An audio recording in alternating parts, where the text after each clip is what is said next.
Hi, hello everyone. Welcome to Brahma's channel. இதுவரைக்கும் நம்ம சேனலை சப்ஸ்கிரைப் பண்ணாதவங்க சப்ஸ்கிரைப் பண்ணிக்கோங்க. வணக்கம் நண்பர்களே, மீண்டும் உங்கள் திருப்பூர் தயாள். ஃபோட்டோஷாப் போஸ்ட் ப்ரொடக்ஷனில் இன்றைக்கி ட்ரெண்டிங்கில் இருக்கக்கூடிய சமாச்சாரம் ஆயில் பெயிண்ட். ஆயில் பெயிண்ட் ஒரு எஃபெக்ட் க்ரியேட் பண்ணுறதுக்கு நமக்கு அரை நாள் ஆகுது, சிலருக்கு 2-3 நாள் கூட உருவாகுது.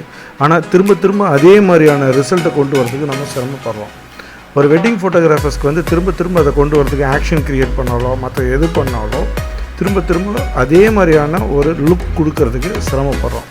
அதுக்கு ஸ்மார்ட் ஆப்ஜெக்ட்டுங்கிற ஒரு ஆப்ஷனை பயன்படுத்தி நம்ம எளிமையாக பண்ணலாம். என்னுடைய கஸ்டமருக்கு 10:6 ரெசல்யூஷனில் ஒரு ஆயில் பெயிண்ட் நான் க்ரியேட் பண்ணியிருந்தேன். அந்த இமேஜை மட்டும் நான் ஸ்மார்ட் இமேஜாக கன்வெர்ட் பண்ணி வச்சுட்டேன். அந்த ஸ்மார்ட் இமேஜில் நான் மீண்டும் எத்தனை இமேஜஸ்க்கு மாற்றினாலும் அந்த ஆயில் எஃபெக்ட் மாறப்போகிறது கிடையாது. இப்போது ஃபோட்டோஷாப் CC 2020 நான் என்ன பண்ணியிருக்கேன், என்னுடைய PSG ஃபைல் அதாகப்பட்டது 10:6 ரெசல்யூஷன் இருக்கக்கூடிய இமேஜ் ஓப்பன் பண்ணிட்டேன். நான் எந்த இமேஜை சேஞ்ச் பண்ணணுன்னு நினைக்கிறேனோ அந்த இமேஜையும் ஓப்பன் பண்ணி ஜூம் பண்ணி காமிச்சிருக்கேன். எவ்வளோ ஷார்ப்பாக இருக்குது பார்த்துக்கோங்க. அடுத்து நான் என்ன பண்ணுறேன், என்னோடய லேயர்ஸ் பேனலில் போய் ஸ்மார்ட் ஆப்ஜெக்டாக இருக்கக்கூடியதை டபுள் கிளிக் பண்ணுறேன். அதுக்கு ப்ளேஸ் ரீப்ளேஸ்மெண்ட் கேட்குது.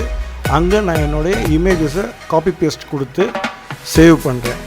சேவ் பண்ணதும் ப்ராசஸ் ஆகி என்னுடைய மெயின் பேஸ் PSG ஃபைலுக்குள்ளார சேவ் ஆனதும் நிற்கிது. அப்போது என்னுடைய நார்மல் ஃபைலாக இருக்கக்கூடியது ஆயில் பெயிண்ட் ஃபைலாக கன்வெர்ட் ஆகி வந்தாச்சு. ஸோ ஆயில் பெயிண்ட் நம்ம ரொம்ப ஈஸியாக பண்ணலாம். எப்படின்னு கேட்டிங்கன்னா, ஒரு முறை நீங்கள் ஆயில் பெயிண்ட் க்ரியேட் பண்ணி வச்ச